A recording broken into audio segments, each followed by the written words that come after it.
Halo, Bapak Insinyur Dasono Nababan Eskom Mkom IPM. Salam kenal Pak. Perkenalkan, nama saya Muhammad Dafa Farhani dari jurusan Sistem Informasi dengan NIM 0526235596. Saat ini saya bertempat di UP BGJ Bandung. Semoga dimanapun Bapak berada, Bapak senantiasa diberi kesehatan dan kesejahteraan selalu. Amin. Berikut ini adalah video penjelasan saya Pak untuk tugas kedua dari mata kuliah struktur data. Oke, sebelum kita membahas lebih lanjut, di sini saya ingin memberi penjelasan sedikit. Sebenarnya di dalam dunia pemrograman banyak sekali metode-metode sort atau penyortingan yang dapat kita gunakan. Ya, gunanya untuk apa?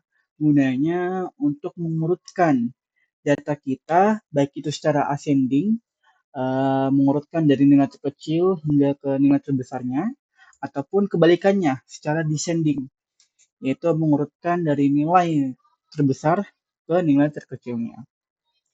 Namun di tugas 2 kita kali ini, sini kita hanya akan membahas dua saja, yaitu merge sort, ya, yang ini, dan counting sort, yang mana keduanya kita akan hitung secara descending, yaitu mencari nilai terbesarnya diurutkan hingga ke nilai terkecilnya.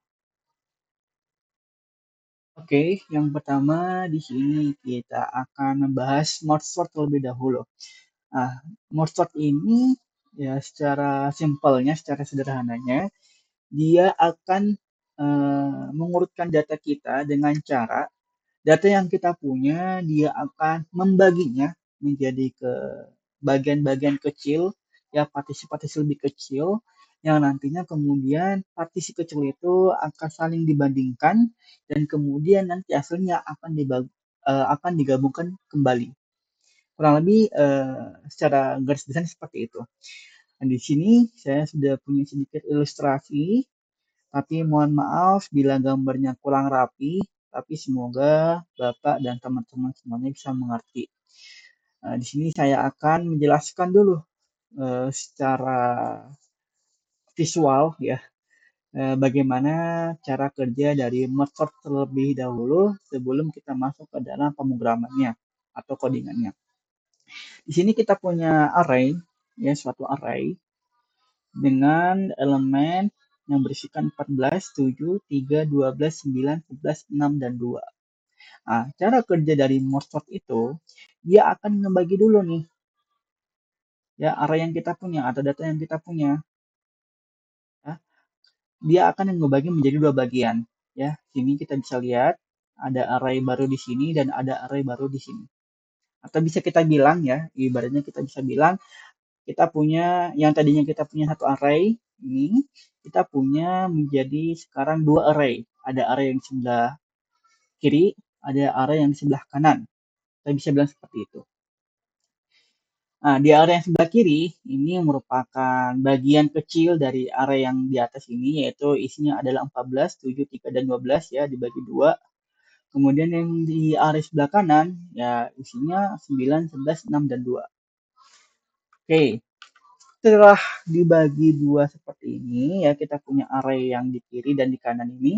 Masing-masing dari array ini kita bagi lagi menjadi dua bagian, atau kita pisah-pisah lagi nih menjadi bagian yang lebih kecil. Ya, didapatkan di sini kita mendapatkan nilai array baru yaitu 14 dan 7, ya dibagi dua ini teh. Kemudian yang ini kita dapatkan 3 dan 12. Pun sama seperti array yang bagian kanan, kita juga pisah-pisahkan menjadi bagian lebih kecil sehingga kita dapatkan array 9 dan 11, 6 dan 2. Nah, setelah itu, kita akan bagi lagi nih array yang ini, ya kita bagi lagi menjadi bagian yang lebih kecil sehingga tersisa ya hanya ada satu elemen dalam satu array. Sama seperti ini kita juga pisah ya. Ini juga kita pisah, ini juga kita pisah. Ya, jadinya kita yang tadinya punya array dengan berbagai macam nilai elemen, Sekarang yang kita punya hanya ada banyak array, tapi dalam satu array-nya hanya berisi satu elemen saja. Nah, sehingga di sini barulah kita bisa bandingkan nilainya. Ya, seperti yang sudah saya bilang di awal, karena kita di sini ingin melakukan descending atau dari nilai besar ke nilai terkecil, maka kita cari ya nilai terbesarnya dulu. Kita akan bandingkan nilai array 14 ini dengan nilai array 7 ini. Mana sih yang lebih besar antara ini keduanya? Nah, lebih besar 14 kan? Ya udah, 14 kita turunin ke bawah, baru 7. Nah, barulah setelah itu kita gabungkan kembali menjadi array yang baru gitu. Sama seperti yang ini, 3 dan 12. Mana yang lebih besar nilainya? Oh, 12 dong yang lebih besar. Ya udah, 12 kita turunkan, 3 kita juga turunkan, kita gabungkan menjadi array yang baru lagi. Sama seperti ini, ya kita bandingkan dulu 9 dan 11. Lebih besar 11, ya kita turunkan 9, kita gabungkan, ini 6 sama 2 kita juga gabungkan kembali. Nah, setelah kita gabungkan, ya, kita akan mempunyai array baru lagi nih, ya kan? Nah, array-array ini kita bandingkan dengan array yang lainnya. Jadi array yang ini kita bandingkan dengan array yang ini. Kemudian array yang ini kita bandingkan dengan array yang ini. Itu. Nah, cara bandinginnya gimana? Nah, pokok ini udah ada hasilnya ini spoiler nih kita punya. Bentar. Belum dihapus ternyata. Maaf, maaf, maaf. Dulu nih. Nah, cara bandinginnya gimana? Ya, untuk mempermudah kita bisa memakai variabel i dan variabel j istilahnya tuh. Nah, jadi variabel i itu nilainya 14 dan y nilainya itu 12. Kita bandingkan nih variabel i dan j. Mana yang lebih besar? Oh, lebih besar ternyata nilainya variabel i, soalnya nilainya 14, sedangkan y hanya diberi nilai 12. Ya udah, 14-nya kita pindahin ke bawah gitu.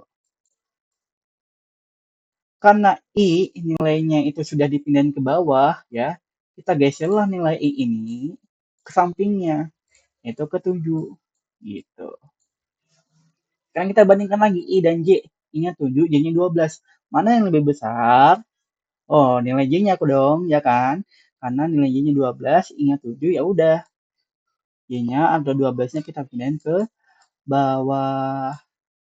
Karena j-nya sebelumnya nilainya sudah dipindahin ke bawah, kita geser nilai j-nya ke samping ketiga gitu. Kita bandingkan lagi nih, 7 dan 3. Mana yang lebih besar? 7. Kita pindahin ke bawah, ini 7. Karena nilai ini udah habis, variabel ini sudah habis, ya udah kita langsung turunin aja nilai j-nya 3 ini ke bawah. Gitu. Sama seperti ini, ya. Untuk mempercepat durasi, langsung saja ya, kita nggak usah hitung satu-satu seperti tadi. Sini sama dengan 9, 11, 9, 6, dan 2. Baru setelah ini kita bandingkan lagi. Bandingkan lagi nih array yang ini, ya. Kita bandingkan dengan array yang ini, gitu. Caranya gimana? Caranya sama seperti tadi. Kita bisa memakai variabel i dan variabel j. Misal di sini variabel i, ini variabel c misalnya. Y-nya mencong banget tuh. Kita bandingkan nih i dan j, 14 dan 11. Mana yang lebih besar? Yang lebih besar ada nilai i yaitu 14. Maka kita tulis di awal sini. Karena i-nya, nilai i-nya sudah diturunkan ke bawah, kita geser lagi nih nilai i-nya ke samping, yaitu 12 sekarang. 12 banding 11 berapa? Hasilnya yang lebih besar adalah 12. Kita turunin ke bawah, gitu. Nah, kemudian kita pindahkan i-nya ke samping lagi. Ya, kita bandingkan i dan j-nya sekarang, 7 dan 11. Mana yang lebih besar? Oh, lebih besar nilai j-nya, karena nilai j-nya 11. Udah, kita turunin ke bawah, kemudian kita geser nilai j-nya, soalnya tadi sudah diturunin ke bawah menjadi 9 sekarang. Kita bandingkan i dan j, 7 dan 9. Mana yang lebih besar? Yang lebih besar tentu adalah 9. Kemudian kita geser lagi nilai j-nya, soalnya sudah diturunkan tadi. Ya, 7 dan 6, mana yang lebih besar? Yang lebih besar adalah 7. Kita geser nilai i-nya ke 3 sekarang. Ya. Kita bandingkan 3 dan 6, mana yang lebih besar? Yang lebih besar adalah 6 atau nilai j gitu. Kita pindahkan lagi nilai y-nya ke samping, yaitu sekarang adalah 2. Kita bandingkan 3 dan 2, mana yang lebih besar? Lebih besar adalah nilai i-nya atau variabel i, yaitu 3. Karena nilai i-nya sudah tidak habis, maksudnya sudah habis, sudah tidak ada lagi nilai di sampingnya ini, sudah nilai variabel i-nya kita langsung pindahin ke bawah. Sehingga kita mendapatkan ya hasil descendingnya seperti ini. Jadi kurang lebih seperti itu ya. Jadi array yang kita punya, data yang kita punya dipecah-pecah menjadi bagian-bagian kecil. Kemudian bagian-bagian kecilnya kita gabungkan kembali dengan cara dibandingkan sesuai dengan permintaan, entah itu dengan cara ascending atau descending. Kemudian nanti hasilnya kita bandingkan lagi dengan hasil yang satunya. Kemudian kita gabungkan menjadi array satu kesatuan yang lengkap. Kurang lebih seperti itu. Kalau misalkan kita masuk ke dalam pemrogramannya, ya, ini kita coba running pemrogramannya, file. Nah, di sini kita bisa lihat, ya. Kalau di sini dia pemrograman ini langsung ya ngebagi menjadi partisi-partisi lebih kecil. Kalau kita kan tadi membaginya menjadi 4 dulu, ya kan, per bagian, baru menjadi 2 bagian, baru menjadi 1 bagian. Ya kan, kalau di pemrograman kita ini langsung nih, dia langsung membandingin 14 sama 7. Dia langsung ada di step ke sini nih. Nah, dia akan membandingkan 14 sama 7, mana yang lebih besar. Ya, hasilnya adalah seperti ini, 14 dan 7. Kemudian dia akan membandingkan lagi nih, 3 dan 12. Ya, kalau kita ya ini nih, ya. Secara dan hasilnya adalah seperti ini. Kemudian setelah itu, dia akan ngebandingin ini dan ini, gitu loh. Kita bisa lihat di pemrograman kita ini, jangan dia akan ngebandingin ini dan ini, hingga dapatkan hasilnya adalah ini. Tadi pemrograman kita seperti ini. Itu untuk yang bagian kiri, area yang di bagian kiri. Lanjut ke bagian kanan juga prosesnya sama. Ya, kita bisa lihat di sini dia bandingin 9 dan 11. Ya, langsung ini kan 9 dan 11. Kemudian nanti dia akan membandingin 6 dan 2 gitu loh. Ini 6 dan 2 seperti ini, ya kan. Kemudian dia akan menggabungkan hasilnya. Dan yang terakhir dari array gabungan yang kiri dan yang kanan dibandingkan satu sama lain. Ya, ini nih. Subarray ya, subarray yang kiri dan kanan dibandingkan satu sama lain sehingga hasilnya adalah seperti ini sesuai dengan hasil kita. Itu 14, 12, 11, ya kan? 14, 12, 11 benar, 9, 7, 6, 9, 7, 6 benar, dan 3 dan 2. 3 dan 2. Oke, selanjutnya kita masuk ke dalam counting sort.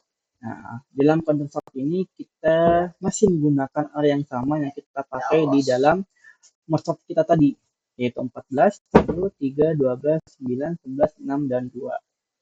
Nah, dalam counting sort, pertama-tama kita akan mencari dulu nilai minimum dan nilai maksimumnya. Nilai minimum itu adalah nilai yang paling kecil di dalam array kita. Nah, di sini kalau misalkan kita lihat, nilai yang paling kecil adalah 2.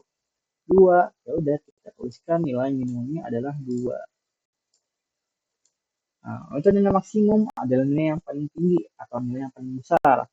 Ya, di dalam array kita nilai yang paling besarnya itu adalah 14. Kita tuliskan di sini. Kalau misalkan kita masuk ke dalam pemrogramannya, ya ini adalah codingannya. Kalau misalkan kita coba jalankan, run file, nah, sama kan? Jadi array awalnya adalah sekian, nilai minimumnya adalah 2 dan nilai maksimumnya adalah 14. Nah, setelah kita mencari nilai minimum dan nilai maksimum, ya, di sini kita akan mencari frekuensi antara value 2 hingga ke 14. Nah, ini kita menggunakan tabel, ya ada kolom indeks dan kolom frekuensi. Nah, adapun indeks ini itu bernilai antara nilai minimum hingga nilai maksimum, yaitu 2 hingga ke 14. Nah, untuk mencari nilai frekuensinya, yang di sini sudah saya isi, sudah saya tulis. Untuk mencari nilai frekuensinya, kita tinggal cari ini. Misal, indeks 2. ya kita cari angka 2 di dalam array kita itu muncul berapa kali. Gitu. Kalau misalkan kita lihat angka 2 ini muncul cuma sekali doang, hanya ini, ya udah kita tulis frekuensi cuma 1. 3, kalau kita lihat di sini juga muncul cuma sekali kan, ya udah kita tulis 1 di sini. 4 karena dia tidak muncul sama sekali, ya udah kita tulis 0 gitu. 5 karena juga tidak muncul, kita tulis 0, begitu seterusnya. Kalau misalkan kita lihat di pemrograman, ya untuk array konsekuensinya hasilnya sama seperti yang di sini. Gitu. Jadi untuk mendapatkan frekuensi yang di sini, yang ini nih, ya kita kerjanya seperti tadi. Selanjutnya, setelah kita menemukan atau mencari frekuensinya, kita akan mencari prefix sum-nya selanjutnya. Ya, caranya bagaimana untuk mencari prefix atau menghitung prefix sum ini? Kita lihat, ya, karena kita ingin mencari nilai descending atau dari terbesar ke terkecil, maka kita hitungnya dari kanan ke kiri. Kalau secara umum, ya, kalau ascending kita hitungnya dari sini ke sini, kiri ke kanan. Tapi karena kita descending, kita hitungnya dari kanan ke kiri. Oke, karena dari kanan ke kiri kita isi dulu nih prefixnya. Untuk nilai indeks ke-14, dia cuma 1, ya otomatis kita tulis 1 di sini. Selanjutnya kita akan tambahkan. Cara tambahnya gimana? Nah ini, 1 ditambah 0 sini. 1 tambah 0 hasilnya berapa? 1 kan? Ya udah kita tulis 1 di indeks ke-13-nya. 1 yang di sini kita tambahkan lagi nih, 1 yang ke sini. 1 tambah 1 hasilnya berapa? Hasilnya 2. Nah, 2 ditambah yang ini lagi. Hasilnya berapa? 3. Begitu seterusnya. 3 tambah 0 sama dengan 3. 3 tambah 1 hasilnya 4. 4 tambah 0 hasilnya 4. 4 tambah 1 hasilnya 5. 5 tambah 1 hasilnya 6. 6 tambah 0 hasilnya 6. 6 tambah 0 hasilnya juga tetap 6. 6 tambah 1 hasilnya 7. 7 tambah 1 hasilnya 8. Nah, kalau kita lihat di pemrograman kita, ya untuk array count prefix untuk value 2 hingga 14, hasilnya sama seperti ini, ya kan? 8766654433211, kayak nomor telepon deh. Nah, sama kan hasilnya? Nah, selanjutnya setelah kita menemukan prefixnya, nah, kita di sini tulis ulang array kita, ya. Kita di sini sudah menentukan, sudah masuk. Oh ini kenapa aja? Nah, ini kita memasuki tahap akhir yaitu mencari nilai atau apa ya urutan dari terbesar hingga ke kecilnya. Caranya bagaimana? Caranya ingat ya, karena kita descending kita mulainya dari kanan ke kiri, bukan kiri ke kanan. Jadi kita mulai hitungnya itu dari 2. Ya, kita lihat nih, ada kita yang paling ujung kanan nih, 2. 2, kita cari nih. Oh ternyata 2 tuh ada di sini loh, indeksnya, ya kan? 2 ada di sini. Prefixnya berapa? Yaitu udah 8. Nah, 8 ini kita kurangi 1, teman-teman. Hasilnya sama dengan tuh 7. Jadi, prefix ini nanti akan kita kurangi 1. Ya, wajib kita kurangi 1. Rumusnya seperti itu. Ya, jadi ambil 2 di sini, kita cari 2, ya. Nanti kita nemu di indeks kedua sini. Kita kurangi prefixnya dengan 1, hasilnya adalah tuh 7. Baru kita masukkan ke indeks ke-7 yang di sini nih. Yaitu 2. Oke, kita coba lagi ya. 6. 6 kita cari, indeksnya ada di sini nih. Prefixnya ada berapa? Prefixnya ini berapa? 6. 6 dikurang 1. Sama dengan nih, 5. Ya udah kita masukkan ke indeks kelima yang di bawahnya. Yaitu di sini. Value-nya adalah 6. Kalau misalkan kita lihat di pemrograman, ya, di sini, ya, sama kan? Jadi 2 ini dia berada di apa indeks ke-7, ya ini kan indeks kita ya.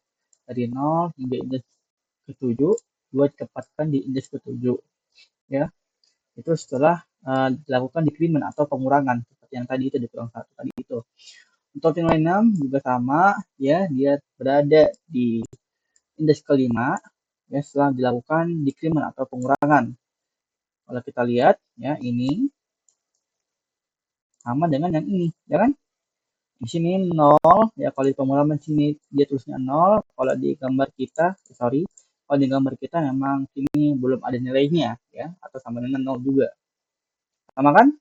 Nah, udah deh, kita lanjutkan lagi prosesnya. 11 indeks sini nih, indeksnya nih. Ya, prefixnya berapa? 3 kurang 1 sama dengan 2. Ya udah, kita tulis 11-nya di indeks kedua. 9 ada di sini, prefixnya 4 dikurang 1, 3. Ya udah, kita masukin ke indeks ke tiganya. Ini 9. 12 ada di sini, prefixnya 2 dikurangi 1 sama dengan 1, masukin ke indeks ke 1. Ini 12. 3 ada di sini, ya. Prefixnya 7 dikurang 1 sama dengan 6, masukin ke sini, berarti 3-nya di indeks ke 6.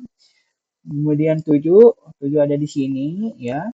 Prefixnya 5 dikurang 1 sama dengan 4, kita masukin dia di indeks ke 4, ya. Kemudian 14 ada di sini, ujung-ujung nih. Prefixnya 1 dikurang 1 sama dengan 0, masukin ke indeks ke 0-nya. Sehingga hasil akhirnya adalah 14, 12, 11, 9, 7, 6, 3, dan 2. Kalau misalkan kita lihat di pemrogramannya, ya, hasil akhirnya atau array urutnya adalah 14, 12, 11, 9, 7, 6, 3, dan 2. Sama kan seperti ini.